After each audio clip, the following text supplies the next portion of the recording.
El Ministerio de la Enseñanza y la Evangelización, Jesús Soberano Señor, presenta Palabra de Iluminación con el Maestro de las Sagradas Escrituras, Dr. José Briceño. Quédate con nosotros para que recibas las bendiciones que el Dios Eterno ha plasmado para ti en su palabra. Esto es Palabra de Iluminación. Bendiciones. De nuevo el Maestro José Briceño, transmitiendo verdades del reino, la verdad verdadera, la verdad absoluta, que está plasmada en el texto sagrado en relación al pensamiento de Dios, en relación al pensamiento de las tinieblas y en relación al pensamiento de la forma como los hombres pensaron en lo personal. Eso es el trabajo, debe ser el trabajo de los 5 ministerios: apóstol, profeta, evangelista, pastor y maestro. Lo entendí claro según el mandamiento que está establecido en la palabra. Dice que él constituyó ministros, domatas, 5 ministerios para perfeccionar a los santos. Y de eso me ocupo, ese es mi trabajo. Esta verdad que fue la que creó el vasto universo, el mundo, desde el punto de vista cosmogónico y cosmológico, fue creado por un dictamen de Dios. Ese verbo, la palabra, Dios la dio, y el Espíritu Santo tomó ese dictamen e hizo, formó, creó, incubó. Dice que se movía sobre la faz de las aguas. La palabra moverse es incubar, del hebreo. Creaba, pero el Espíritu Santo a su vez es el encargado de sustentar, suministrar, administrar el vasto universo, tanto desde el punto de vista cosmogónico como cosmológico, a través de la palabra. No solamente Dios creó y el Espíritu Santo formó, el verbo estaba incluido allí, sino que también sustenta en el universo. Les habla el Maestro José Briceño desde el estado de Texas, la hermosa ciudad de Dallas, transmitiendo para un mundo internacional, por ende. Estoy desarrollando el tema de la fe. Ya este es nuestro estudio número 19. Desarrollando el tema de la fe, bajo el título Fe Inconmovible. Y estamos tocando el tópico acerca de lo que son los 4 pasos de la fe. Ya presenté 3 de ellos. El oír,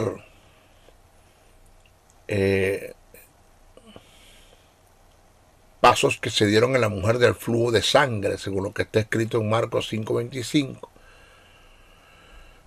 El oír, aceptar, confesar y actuar.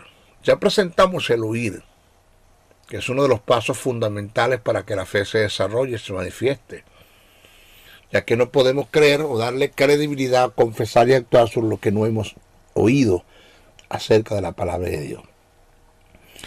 Y esto se debe a que la fe tiene su fundamento en lo que Dios ha dicho y ha establecido en su palabra. Del oír dependen los demás pasos. Jesús dijo: el que tenga oídos para oír, que oiga. Eso está en Mateo 11:15. Muchos de nuestras iglesias escuchan, pero no oyen. El oír equivale al conocimiento que tengamos de la palabra y la atención a ella. Y esto lo presenta el Pablo en una de sus cartas. Dice Gálatas 3:2: esto solo quiero saber de vosotros, ¿recibisteis el Espíritu por las obras de la ley o por el oír con fe? El oír es algo más que escuchar. No se limita al oído físico, tiene que ver con percibir con el corazón, aceptar con el entendimiento. Alguien presentó un eslogan o un dicho. Dijo que para mirar al cielo tengo que observarlo unas cuantas veces para poder verlo. Porque podemos o tener nuestra mirada en el cielo y tener la vista en otras cosas. Y esto lo presento como verdad paralela. Por igual podemos estar escuchando algo y no oír nada. Entonces es por esto la causa, como principio sine qua non, que el oír no se limita al oído físico, sino a la atención y a la diligencia que tengamos de aquella información que percibimos a través de los sentidos físicos en relación con la palabra de Dios. El oír tiene que ver con el conocimiento y la comprensión que viene como producto del escudriñar, el indagar, el investigar, la búsqueda, la meditar, estar atento y diligente, ser amante de la verdad y apropiarse de ella. Eso nosotros lo presentamos. Después presentamos el aceptar. Yo oigo la palabra, ahora me toca es aceptar, sin vacilar, será o no será, y si no es, y si me pelo, y si no se cumple. Ante una palabra que Dios nos dé, ni dudes, ni opines, ni cuestiones, solamente acéptala tal como está escrita. Dios no miente. Este es el segundo paso.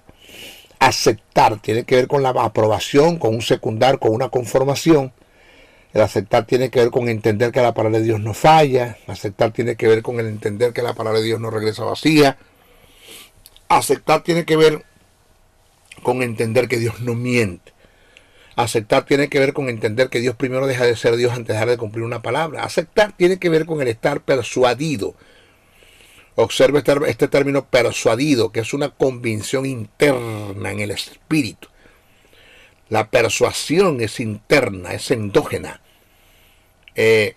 No estamos hablando de un convencimiento intelectual en el alma, que depende de los sentidos, que cualquier circunstancia negativa se la puede llevar.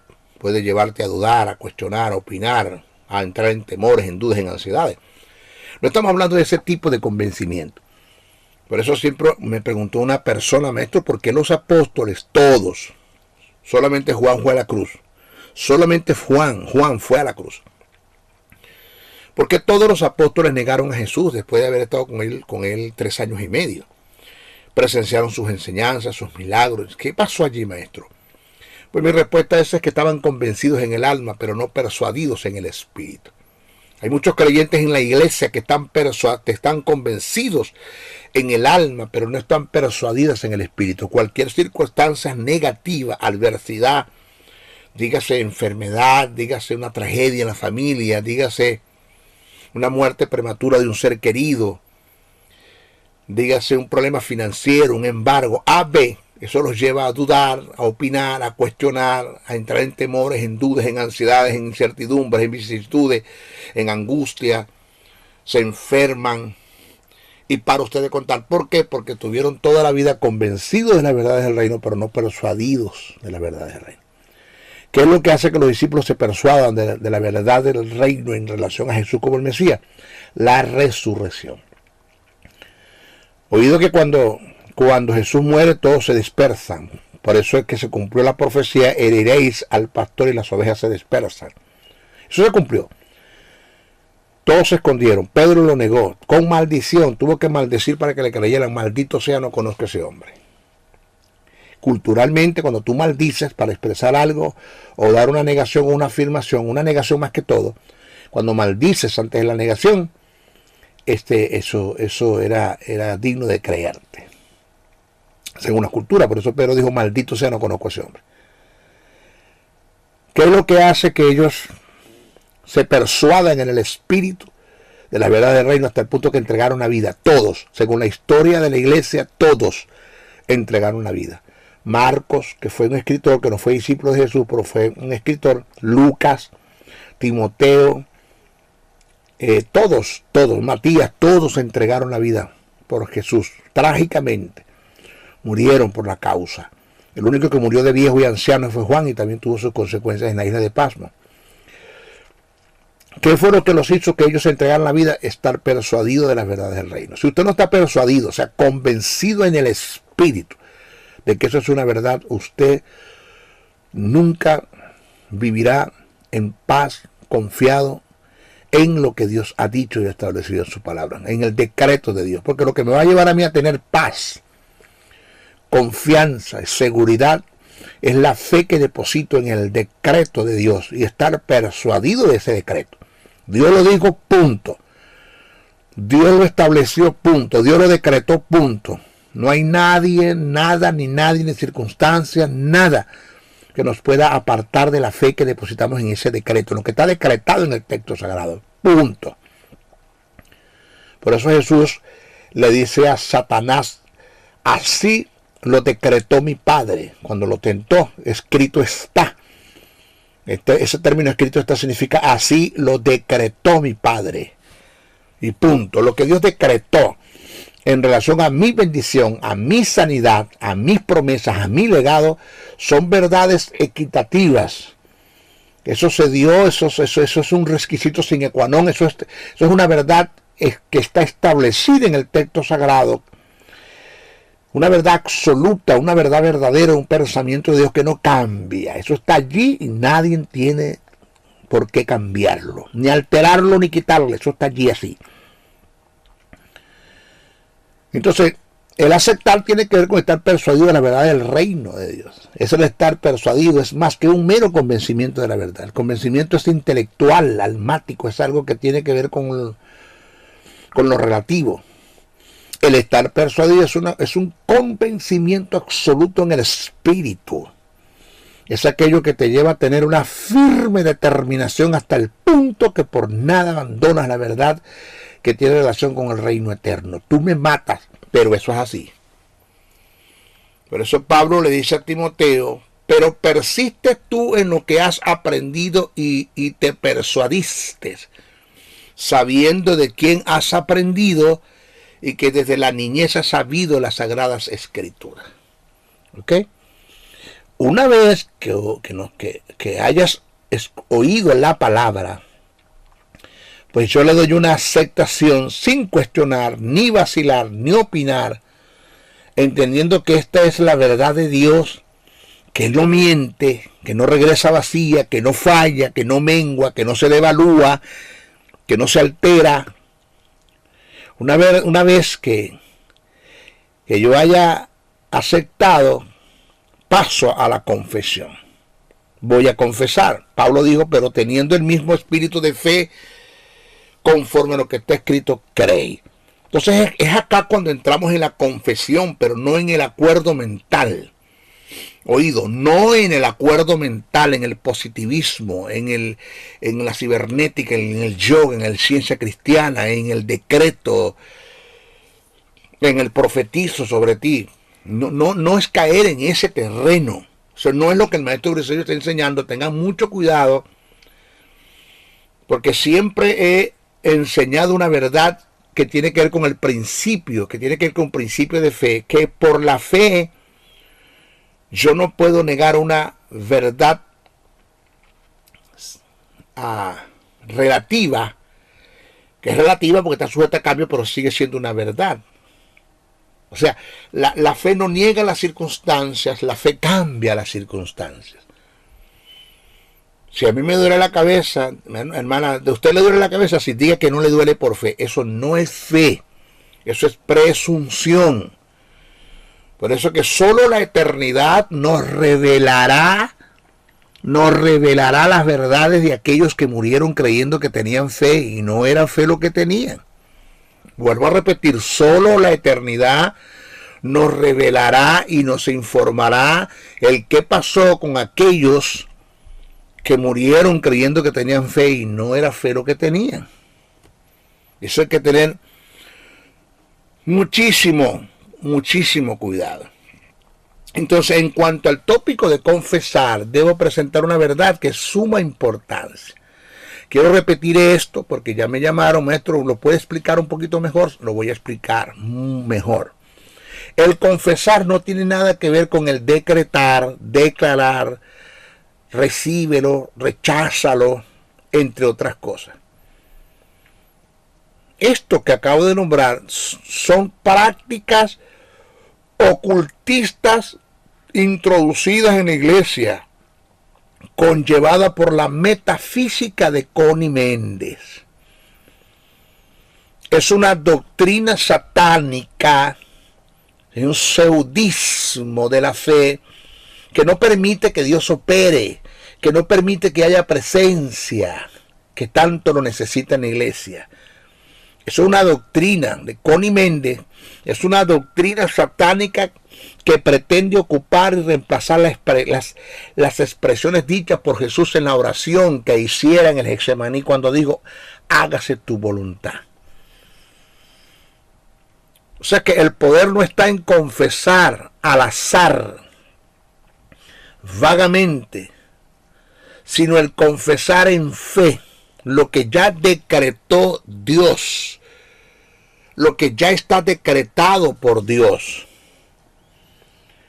Y que dicho decreto es parte de nuestra herencia, de nuestro legado, de nuestra bendición, de nuestra posición. Ahí está el secreto.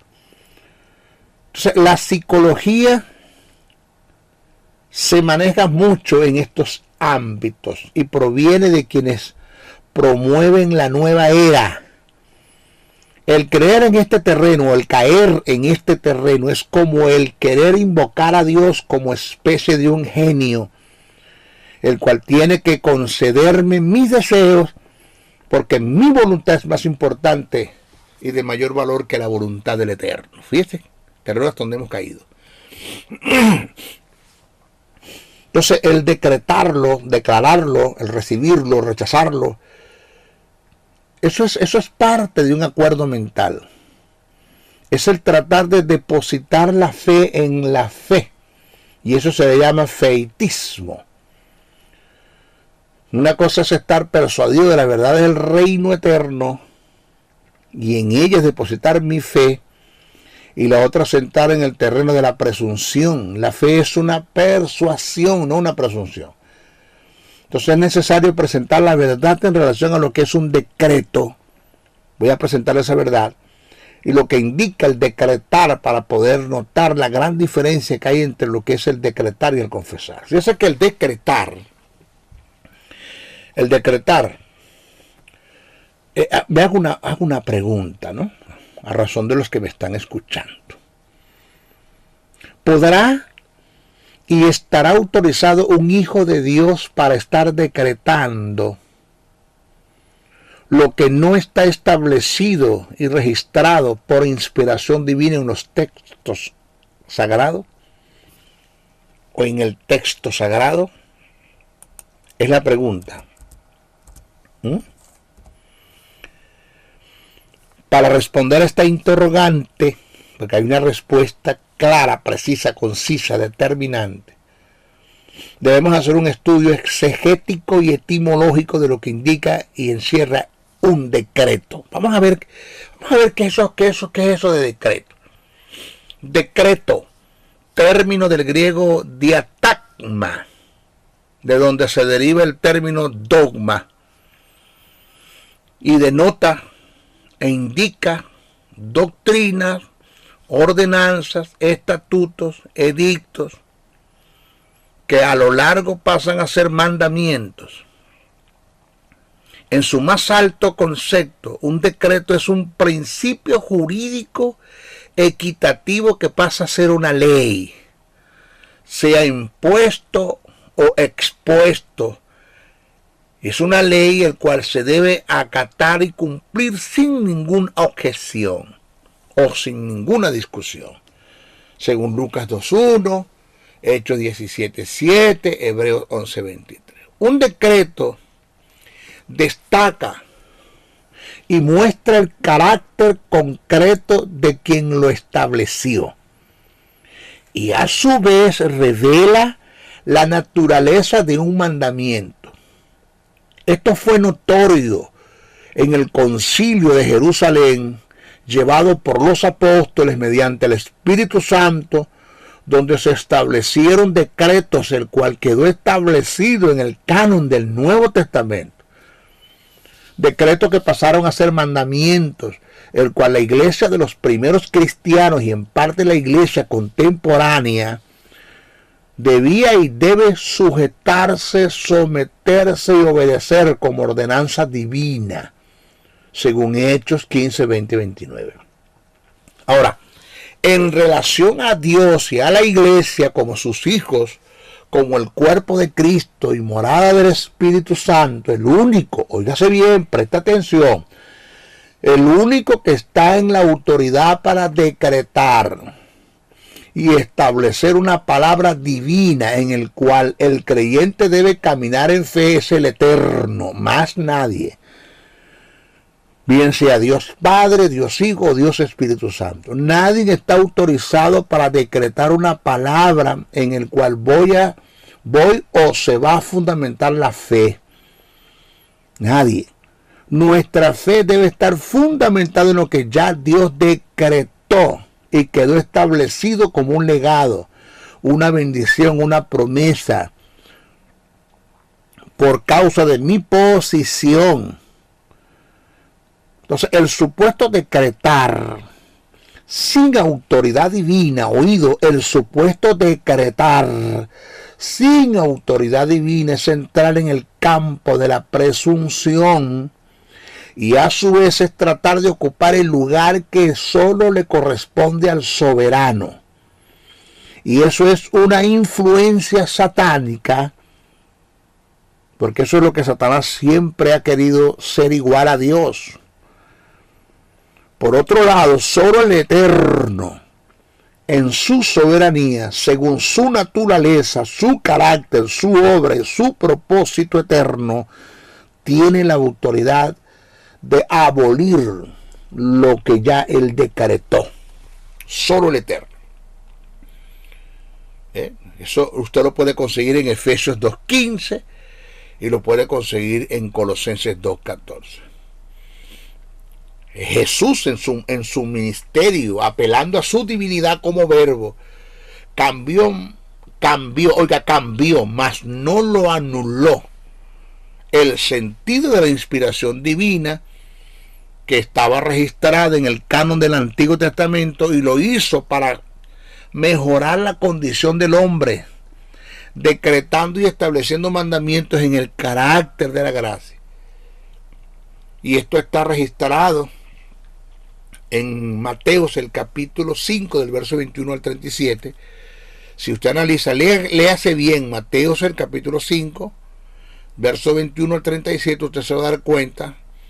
Por ejemplo, cuando Jesús dijo: oíste que fue dicho a los antiguos, no matarás, y cualquiera que mate será culpable de juicio. Pero yo os digo, ahí cuando usted consigue el término pero yo os digo, ahí está cambiando el sentido de la inspiración y está dando un nuevo decreto, pero lo está haciendo Jesús apelando a su divinidad, que es el único que tiene autoridad para eso.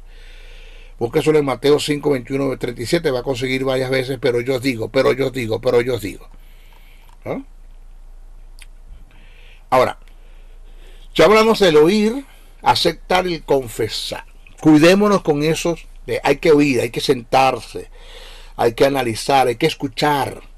Sea como los creyentes de Berea, que escuchan, leen, pero escogieron y por el Espíritu entendieron lo que es de Dios y lo que no es de Dios. Hay que escudriñar, hay que ser amante del estudio de las Escrituras. Dedíquele tiempo al estudio de las Escrituras, el oír, el aceptar, entender que esto es una verdad, el confesar, hablar la palabra, vivir la palabra, querer la palabra, meditar en la palabra. Nunca confesar lo negativo. No estamos hablando de negar la verdad circunstancial, pero sí estamos hablando de confesar la verdad absoluta que produce cambios en la verdad relativa. ¿Ok? No estamos hablando de negar una verdad relativa, sino estamos hablando de confesar, de meditar, de caminar en la verdad absoluta que produce cambios en la verdad relativa. Después que nosotros hemos dado esos tres pasos, el confesar, vamos a hablar acerca del confesar como principio de fe. Vamos a ver esto. Según lo que registran las Escrituras sagradas, vamos a hablar el confesar como principio de fe. No el acuerdo mental, el confesar, no el decreto, el decretar, el confesar. Según lo que registran las Escrituras sagradas, la confesión es un principio de fe. Vamos a analizar algunos pasajes que nos va a mostrar o nos van a presentar acontecimientos que corroboran lo antes dicho, lo que quiero dejar en pie, como el confesar es un principio de fe. ¿Ok? Fíjense que en la carta del apóstol Pablo a los romanos encontramos el principio bíblico acerca de confesar sobre lo que se ha creído y se ha oído. Vamos a analizar el pasaje. Eso está en Romanos, el capítulo 10, verso 9 y 10. Dice el texto, cito: si confesares con tu boca que Jesús es el Señor, y creyeres en tu corazón que Dios la levantó de los muertos, serás salvo. Porque con el corazón se cree para justicia, pero con la boca se confiesa para salvación. Este principio que usted ve allí, aquí hay un principio de reino que radica. Este principio radica en que todo lo que tú creas o aceptes en tu corazón y lo confieses con tu boca, lo vas a recibir. Te doy ejemplo. Si tú crees y aceptas que Jesús es tu sanador y lo confiesas con tu boca, vas a recibir sanidad. Aquí está el problema de que hay gentes en nuestras congregaciones, ministros que están enseñando que Dios prueba a la iglesia con enfermedad, que la voluntad de Dios es que los creyentes, muchos de ellos, pasen por la enfermedad, o que Dios permite la enfermedad. Si esa es tu creencia, si tú crees que Dios puede usar la enfermedad para probarte, si tú crees que Dios permite la enfermedad por alguna causa, pues tu pensamiento está muy lejos del pensamiento de Dios, porque Dios no piensa así. El deseo de Dios es que nosotros seamos prosperados en todas las cosas y que tengamos perfecta salud. Dice el texto, segunda de Juan verso 2, dice: amado, yo deseo que seas prosperado en todas las cosas y que tengas salud, así como prospera tu alma. Ese término salud del griego es eubieno, que tiene que ver con el que nunca tenga que sanarte, con el que te mantenga sano. O sea que el texto lo que quiere decir es: amado, yo deseo que tú seas prosperado en todas las cosas y que te mantengas en perfecta sanidad hasta el punto que Dios nunca tenga que sanarte. Entonces, si tú eres de lo que crees que Dios permite enfermedad, que Dios prueba con la enfermedad, pues nunca esperes que Dios te sane, porque esa es tu forma de pensar, está muy lejos del pensamiento de Dios, es un pensamiento satánico. Así quiere Dios, así quiere el diablo, así quiere el diablo que tú pienses, para que nunca recibas un beneficio de Dios, mueras enfermo, en desgracia, confundido, atado, y solo cuando llegas a la eternidad te vas a dar cuenta qué fue lo que pasó.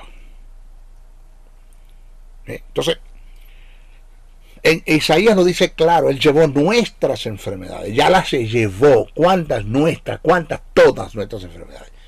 Indica que no quedó ni una para probarnos, ni una quedó para Dios cumplir su voluntad en nosotros, ni una quedó para que Dios la permitiera, ni al diablo, ni a las tinieblas, en las circunstancias que vengan sobre nosotros, ni una quedó, todas se las llevó Jesús en la cruz del Calvario. Nosotros fuimos libres de toda enfermedad, de todo virus, de toda pestilencia, de toda plaga, de todo parásito, de toda pandemia. Nosotros fuimos libres de todo tipo de enfermedad. Nuestro cuerpo, si nos mantenemos en fe en lo que está decretado en el texto sagrado, en el pensamiento de Dios en relación a nuestra sanidad, si nos mantenemos en fe, el Espíritu Santo se va a encargar de mantener nuestro cuerpo en sanidad perfecta, inmune a todo tipo de enfermedad. Por eso el texto dice: si el Espíritu de aquel que levantó a Jesús entre los muertos mora en vosotros, ese Espíritu vivificará vuestros cuerpos mortales. Me llama la atención que no dice resucitará vuestros cuerpos muertos. Óigame, no dice resucitará vuestros cuerpos muertos, sino vivificará vuestros cuerpos mortales. Entonces ahí no está hablando de la resurrección, no está hablando del arrebatamiento de la iglesia. El término vivificar es un término en griego que significa sustentar, sostener, mantener, darle mantenimiento, que es el mismo texto que se utilizó en Hebreos para hablar acerca de que Dios sustente el universo con la palabra de su poder. Sostiene, mantiene, le da mantenimiento. Entonces dice a nuestros cuerpos mortales, o sea que están sujetos a la muerte, que algún día van a morir. Pero lo que quiere decir el texto es que el Espíritu Santo, cuando nosotros caminamos en los principios del reino eterno, persuadidos de la verdad del reino, caminando en una vida conforme a los principios del reino, en santidad, en fe, en autoridad, en el principio del reino, en el fruto del Espíritu, no teniendo problemas de ningún tipo de pecado, de inmoralidad sexual, de problemas con el dinero, de resentimiento, de la lengua, de cualquier tipo de pecado. Vivimos una vida en el Espíritu, dirigido por el Espíritu. El Espíritu Santo se va a encargar de mantener nuestros cuerpos en perfecta salud para que lleguemos a una muerte en plena vejez, como dice el texto, como murió David, como murieron todos, la mayoría de todos, murieron en plena vejez, con vida, con fuerza. Adolescente de 120 y 150 años se llevó Dios, porque cuando Moisés muere de 120 años, pero todavía su vista estaba muy larga, veía bien, tenía fuerza. Dios se llevó un adolescente de 120 años. David murió anciano de larga vida. Ese es el propósito de Dios, que muramos ya cuando cumpla Dios su propósito. Nosotros muramos, partamos con el Señor, pero no morimos de una maldita enfermedad, de una tragedia, de un accidente, sino morimos, si no morimos por causa del reino, pues morimos al finalizar Dios su propósito en el reino eterno en nosotros. Pero el Espíritu Santo se va a encargar de sustentar nuestra vida, mantener nuestro cuerpo inmune a todo tipo de bacterias, parásitos, virus, y para usted de contar. Ese es el pensamiento de Dios. Entonces yo debo ¿qué? Confesar lo que está escrito. ¿Ves? Entonces el principio indica que todo lo que tú confieses, todo lo que tú crees y aceptes en tu corazón y lo confieses con tu boca, lo vas a recibir. Si tú crees y aceptas que Jesús es tu sanador y lo confiesas con tu boca, vas a recibir sanidad.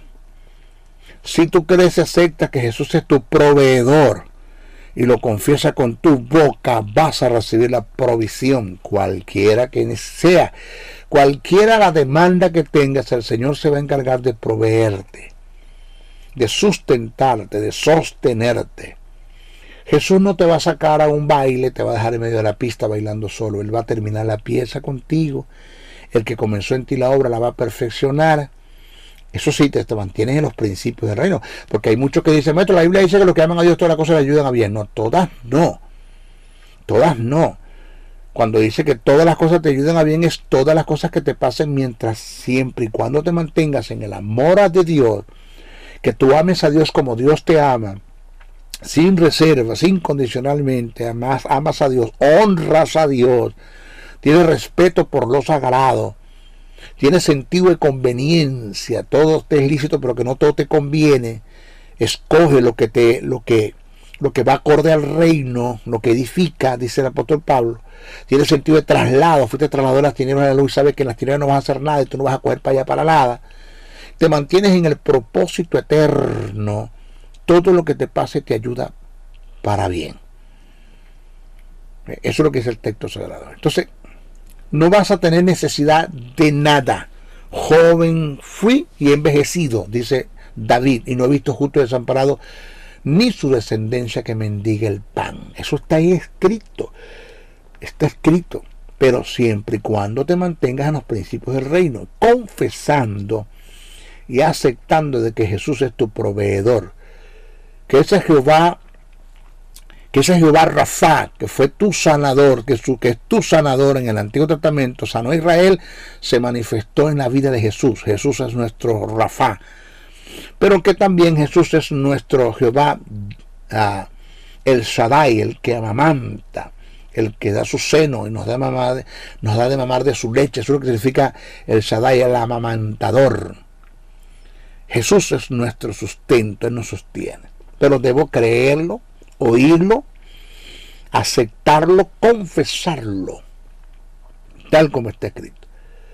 Entonces el texto dice, con el corazón se cree y con la boca se confiesa. Ese es el principio.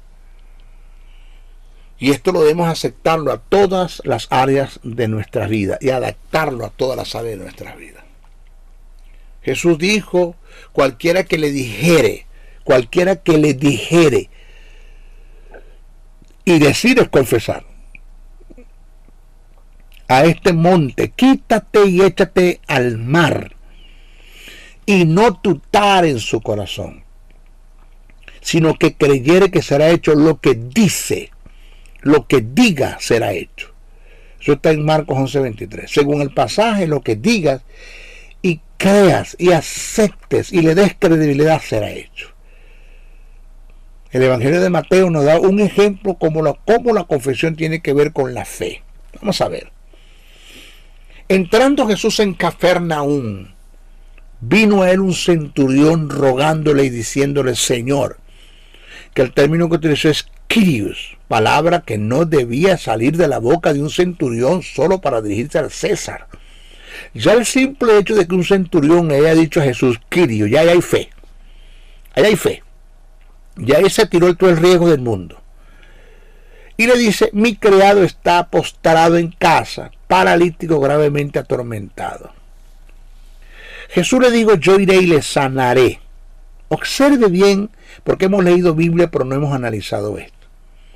Respondiendo el centurión y dijo, Señor, Kyrios, otra vez, no soy digno de que entres bajo mi techo, por cultura. Un judío no debería entrar en la casa de un gentil, y menos de un soldado romano, menos. Se consideraban puercos, se consideraban animales, se consideraban gentes despiadadas. Entonces dice, Señor, no soy digno de que entre bajo mi techo. Solamente di la palabra. Oiga esto, di la palabra. Y mi criado sanará. Aquí está la confesión en dos partes, en lo que el centurión dijo y en lo que el centurión le dijo a Jesús que dijera. Fíjese. Porque también soy hombre bajo autoridad y tengo bajo mis órdenes soldados, y digo a este ve y va, al otro ven y viene, y a mi siervo haz esto y lo hace. Al oír, observe usted el término oír, Jesús.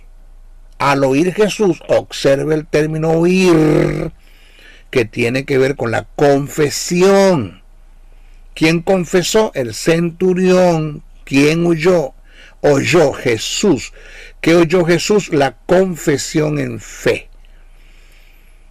Dice, al oír Jesús, se maravilló y dijo a los que le seguían, de cierto os digo que ni aún en Israel he hallado tanta fe. Esto está registrado en el Evangelio de Mateo, el capítulo 8, versos 5 al 10. Obsérvelo bien. La pregunta está en esto, haciendo un análisis del texto. ¿Cómo supo Jesús que el centurión tenía fe? Si la fe está en el mundo espiritual, es algo abstracto, algo que no se ve. ¿Cómo supo Jesús que el centurión tenía fe? La respuesta es por su confesión. Por su confesión. Entonces, cuando analizamos el caso, este es un caso, cuando analizamos este caso que acabo de presentar, nos podemos dar cuenta que la confesión tiene mucho que ver con la fe.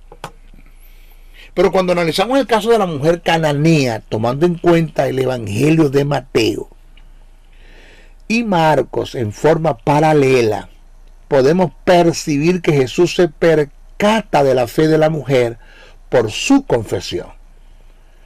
Usted vaya a Mateo 15, 21, 28 y después se va a Marcos 7, 24, 30. Según estas dos versiones, Jesús le dijo a la mujer, por lo que has dicho, grande es tu fe. Por lo que has dicho, grande es tu fe. Cuando analizamos el caso de la mujer que tenía el flujo de sangre, tomando en cuenta las culturas, óigase bien, vamos a las culturas, porque nosotros tenemos que cuidarnos de leer la Biblia bajo nuestras culturas, bajo nuestras culturas occidentales. Vamos a leerla bajo las culturas orientales, tal como se escribieron. Entonces, cuando analizamos el caso de la mujer que tenía el flujo de sangre, tomando en cuenta las culturas, podemos inferir fácilmente que esta mujer tenía una fe impresionante. Impresionante. Se tiró a la vida. Se tiró a ser lapidada, a ser apedreada. ¿Por qué? Lo voy a explicar. Toda persona que era inmunda y su inmundicia estaba oculta, el caso de esta mujer, que es un flujo de sangre vaginal, debía vociferarla con el fin de que nadie se le acercase y evitar tener roces para no contaminarse. Para no contaminar a nadie con su inmundicia, ella debería de confesar su inmundicia. Soy inmunda, soy inmunda, soy inmunda, soy inmunda. Solo al confesar la inmundicia, pues ya, aunque la gente no veía su inmundicia, ella confesaba la inmundicia porque era oculta. Entonces, la persona que no vociferaba su inmundicia y era descubierta de ella, de dicha inmundicia, era merecedora de la pena capital. En este caso, la lapidación. La inmundicia de esta mujer estaba oculta, ya que se trataba de un flujo de sangre. Fíjese esto, la fe en su confesión. Esto yo lo leí y yo dije, bendito Señor, ¿y esto qué es? ¿Qué verdad eterna hay aquí dentro de este pasaje? La fe en su confesión estuvo en que sobre todos los riesgos que se dieron, en vez de vociferar su inmundicia, confesaba. El texto dice que decía y confesaba su sanidad. Porque decía, si tan siquiera tocase el manto, seré sana. Si tan siquiera tocase el manto, seré sana. Si tan siquiera tocase el manto, seré sana. No decía, soy inmunda, soy inmunda, soy inmunda. No, si tan siquiera tocase el manto, seré sana. Si tan siquiera tocar el manto, seré sana. Esta mujer oyó hablar de Jesús, aceptó el testimonio de Jesús, confesó su sanidad, si tan siquiera tocase el manto, seré sana, y actuó porque tocó el manto y fue sana. Que es nuestro paso número 4, que lo vamos a explicar ahora, después de el texto en Marcos, el capítulo 5, verso 27-28 dice, y cuando oyó hablar de Jesús, vino por detrás entre la multitud y tocó su manto, porque decía, si tocare tan solamente su manto, seré salva. Señores, nuestra fe o nuestra incredulidad se determinan por nuestra confesión. Se descubren y se determinan por nuestra confesión. Nuestra fe o nuestra credibilidad se descubre y se determina por nuestra confesión. ¿Se acuerdan lo que yo confiese? Yo emano, si soy una persona llena de fe, confiado en la paternidad de Dios, en el cuidado de Dios, en el amor de Dios, en la protección de Dios, en lo divino de Dios, en la bendición de Dios, en el legado que Dios me ha dado,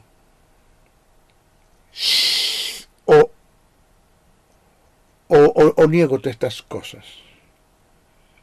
Porque nuestra fe o nuestra incredulidad, allí se descubre y se determina nuestra confesión. ¿Así? Ahora, alguien dijo, nunca, óigame este pensamiento que me gustó mucho cuando lo leí, nunca estuve tan derrotado hasta el mismo momento en que confesé mi derrota. Lo vuelvo a repetir, nunca estuve tan derrotado hasta el mismo momento en que confesé mi derrota. Por eso digo que en nuestra fe o nuestra incredulidad se descubre o se determina por nuestra confesión.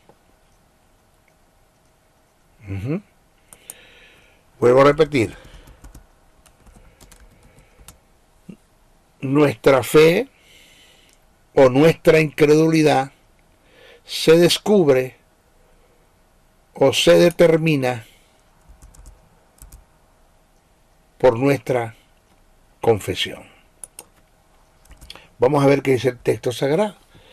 Proverbios 18:20 dice: del fruto de la boca del hombre se llenará su vientre y será saciado el fruto de sus labios. Salmo 116:10 dice: creí, por tanto así hablé. Punto. El apóstol Pablo en segunda carta a Corintios, el capítulo 4, verso 13 dice: pero teniendo el mismo espíritu de fe, conforme a lo que está escrito, creí, por lo cual hablé. Nosotros también creemos, por lo cual también hablamos, según lo que está decretado en el texto sagrado de lo que mi Padre dijo. Punto. Ahora, ¿a qué se debe la confesión negativa en el creyente? ¿A qué se debe? ¿Por qué tanto? ¿Por qué yo no puedo entender cómo el gran porcentaje de los que están en nuestras iglesias como hijos de Dios, feligreses, viven una vida totalmente hablando sandeces, locuras, hablan desfasados del pensamiento de Dios y son las mismas tinieblas hablando. El 80% de nuestros feligreses viven negativamente en su forma de hablar y de pensar y de hablar. Entonces siempre la pregunta es: ¿a qué se debe la confesión negativa en el creyente? La respuesta es a la poca formación de la palabra. A través de la confesión puedes captar hasta dónde la palabra se ha formado o desarrollado en la vida del creyente. A través de la palabra. Jesús dijo: porque de la abundancia del corazón habla la boca. ¿Qué tienes en el corazón? Eso va a salir por tu boca. ¿Eres un hombre que conoces el pensamiento de Dios en relación a A o a B? Así vas a hablar. Así vas a honrar a Dios en tu vida. Vas a desechar a todos aquellos que no desechar como persona, pero su forma de ser, lo vas a corregir, lo vas a instruir. A todos aquellos que viven a tu lado, que están a tu lado, que se lo mantienen maldiciendo, manimponiendo, confesando lo negativo, las maldiciones. Eso lo vas a rechazar porque es que tu corazón no está allí. En tu corazón está el pensamiento de Dios, que son en gran manera buenos, aceptables, bondadosos, paternos, amorosos. Proverbios, el capítulo 23, verso 7 dice: lo que el hombre tiene en el pensamiento, así es en el corazón. De mí emana la bendición, la bendición. Siempre Dios te bendiga, bendiciones, que el Eterno te prospere. En las circunstancias negativas, la bendición por delante siempre, no negando las circunstancias, pero a través de la fe en la palabra, el Espíritu Santo va a operar y va a cambiar las circunstancias. Entonces, según estos dos pasajes que acabamos de presentar, cuando Jesús dijo: porque de la abundancia del corazón habla la boca, y el Proverbio 23:7 dice: lo que el hombre tiene en el pensamiento, así es en el corazón. Según estos dos pasajes, el problema del hombre no está en la lengua, sino en el corazón. Entonces, cuando hablamos de la formación de la palabra de Dios en el creyente, estamos expresando la necesidad. Oigas esto. Estamos expresando la necesidad de un cambio de carácter y conducta que correspondan con la condición espiritual interna, a fin de que pueda darse conformidad moral con la palabra y que de ello dependan nuestras acciones y nuestras confesiones. Pablo expresa la necesidad que hay de la formación de la palabra en el creyente. Gálatas, el capítulo 4, verso 9, dice: hijitos míos, por quienes vuelvo a sufrir dolores de parto, hasta que Cristo sea formado en vosotros. Observe el término formados allí. Ese verbo. El término griego que el apóstol Pablo utilizó para hacer referencia a la formación es morfo.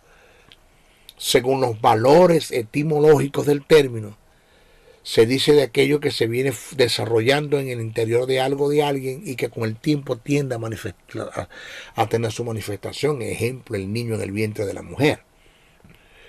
Entonces el deseo de Pablo es que la palabra llegue a ser uno con el creyente, ya que de todas sus acciones y sus confesiones están en proporción directa con la formación que haya tenido el alma, producto de la iluminación, por la revelación que ha tenido el espíritu renacido de la palabra de Dios. De modo que, de acuerdo a su formación en el alma, así será su confesión. ¿Qué tienes tú en el corazón? El pensamiento de Dios. ¿Conoces el pensamiento de Dios? ¿Conoces cómo Dios piensa en relación a la sanidad, en relación a la finanza, en relación a la salvación, en relación a la justicia, en relación a la autoridad, en relación al matrimonio, en relación a la inmoralidad sexual, en relación al amor al dinero, en relación al litigio, en relación a las raíces, a los resentimientos? ¿Conoces tú el pensamiento de Dios en relación a eso? ¿Te ajustas a eso? Caminas en eso, confías en eso, vas a ser bienaventurado toda la vida. No estoy diciendo que no vas a tener ataques, vienen, pero en la fe se van. No estoy diciendo que no van a venir enfermedades, pueden venir a tu cuerpo, pero está invadiendo el templo del Espíritu que no le pertenece y se tiene que ir. En el peor de los casos que llegue. Pero con la inmunidad que el Espíritu Santo le va a dar a tu cuerpo, él se va de una vez, en el nombre de Jesús. Nuestro próximo paso es actuar. Lo vamos a enseñar en nuestra próxima clase. ¿Ok? Se despide el maestro José Briceño. No sin antes pedirle, por favor, oren mucho por mí. Intercedan mucho. Todo lo que ustedes puedan, intercedan. Solo la eternidad me va a revelar a mí cómo el Eterno, Jesús o el Espíritu Santo, los ángeles intervinieron a mi favor por causa de la intercesión que muchos hicieron por mí. Solo la eternidad me revelará eso. Oren mucho por mí, no dejen de orar. Bastante, es la mejor ofrenda que ustedes pueden darme. Oren mucho, intercedan mucho. Que Dios me cubra, que Dios envíe sus ángeles para librarme de todo. Oren por mi familia, oren por mi hijo, por mi hija, por mi esposa, por mis familiares, por el ministerio. Oren, sigan orando, no dejen de orar por mí. Segundo, no se queden con este mensaje, por favor, envíenlo a otros. Si tienen un canal en YouTube, bájenlo, edítenlo, sáquenlo por su propio canal. Yo no tengo problemas con eso, háganlo. Háganlo. No se queden con este mensaje, compártanselo a todos esos grupos que están en WhatsApp, el grupo de Facebook, de Instagram, compártanlo. Necesitamos que el mundo sea lleno del conocimiento de las verdades del reino. Estamos cansados de tanta mentira, de tanta religión, de tanto amarillismo, de tanto teatro, de tanto show, de tanto espectáculo en nuestras congregaciones. Ya la gente, como no tienen nada que decir porque no conocen el texto sagrado, pues se van a estas cosas y mantienen entretenido al pueblo, que eso no lo necesita el pueblo. La iglesia necesita presencia del Espíritu, la presencia del Espíritu. Compartan estos mensajes. Y tercero, si puedes enviar una ofrenda, envíela, te lo agradecemos. De esto vivimos, de esto me ocupo. Y tú debes convertirte, no es que tienes, porque no es obligado, en el reino nada es obligado, en la gracia nada es obligado. Debes convertirte en un agente generador de los bienes del reino. Conforme Dios te da dinero, porque te dio una empresa, eres un empresario, pues con tu dinero debes sostener a los que están trabajando seriamente en el reino y afectando las tinieblas. Y más, si tú eres una persona que estás aprendiendo de este ministerio, debes ser copartícipe de toda buena obra, aquel que te instruye en la palabra, dice el apóstol Pablo. Comparte una ofrenda conmigo, envíala.